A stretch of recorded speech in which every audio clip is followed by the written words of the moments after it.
வணக்கம். வாங்க வாங்க உட்காருங்க.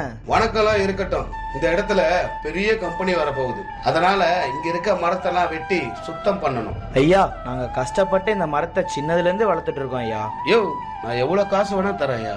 ஐயா, மரம் இருந்தாதான் ஐயா உயிரோட இருக்க முடியும். உயிர் இருந்தாதான் ஐயா காசு சம்பாதிக்க முடியும். யோ, அதெல்லாம் எனக்கு தெரியாது. இந்த நிலத்தை சுத்தம் பண்ணி கொடு. அப்படி இல்லனா இந்த நிலத்தை என் பேர்ல எழுதி கொடு, நான் சுத்தம் பண்ணிக்கிறேன். ஐயோ, நிலமா? இங்க வா. உனக்கு வேணாம், எனக்கு வேணாம். உனக்கு நான் 2 நாள் டைம் தரேன். காசு வேணுமா இல்ல மரம் செடி வேணுமான்னு நீ ஏன் முடிவு பண்ணிக்கோ.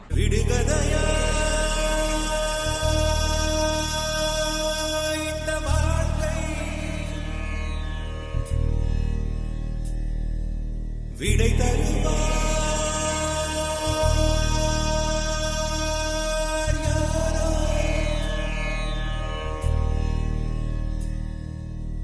எனது கை என்னை அடிப்பதுவோ, எனது விரல் கண்ணை கெடுப்பதுவோ, அழுது அறியாத என் கண்கள் ஆறு குளமாக மாறுவதோ, வந்து விழுகின்ற மழை துளிகள் எந்த இடம் சேரும் யார் கண்டார், மனிதர் கொண்டாடும் உறவுகளோ எந்த மனம் சேரும் யார் கண்டார், ஏனென்று கேட்கவும் நாதி இல்லை, ஏழையின் நீதிக்கு கண்ணுண்டு பார்வையில்லை,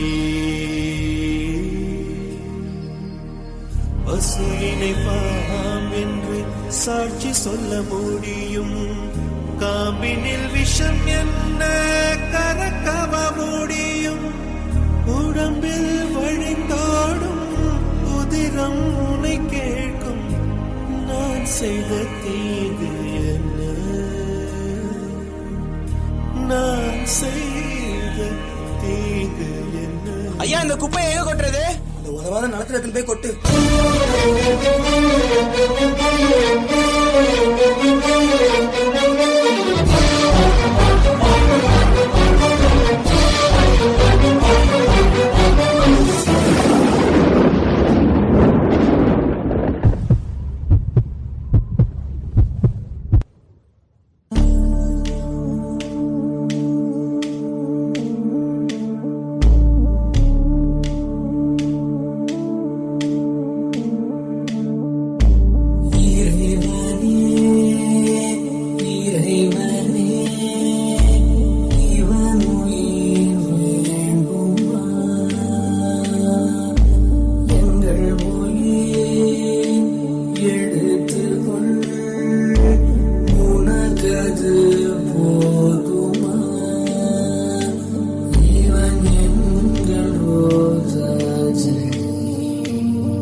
என்னை வாழ விடுங்கள், உங்களை வாழ வைக்கிறேன்.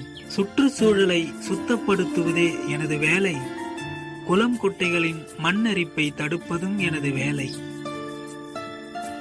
இந்த மண்ணுலகிற்கு மகிமை கொடுப்பதும் எனது வேலை. பல உயிர்களை நோயில் இருந்து காப்பதும் எனது வேலை. எனக்காக நான் வாழவில்லை, உங்களுக்காகத்தான் வாழ்கிறேன் நான். என்னை வெட்டாதீர்கள் உங்கள் சுயநலத்திற்காக. என்னை அழித்து பெறுகின்ற லாபத்தை விட உங்களுக்கு நஷ்டம்தான் அதிகமாக இருக்கும். 10 நிமிடங்களில் என்னை அழித்து விடுகிறீர்கள்.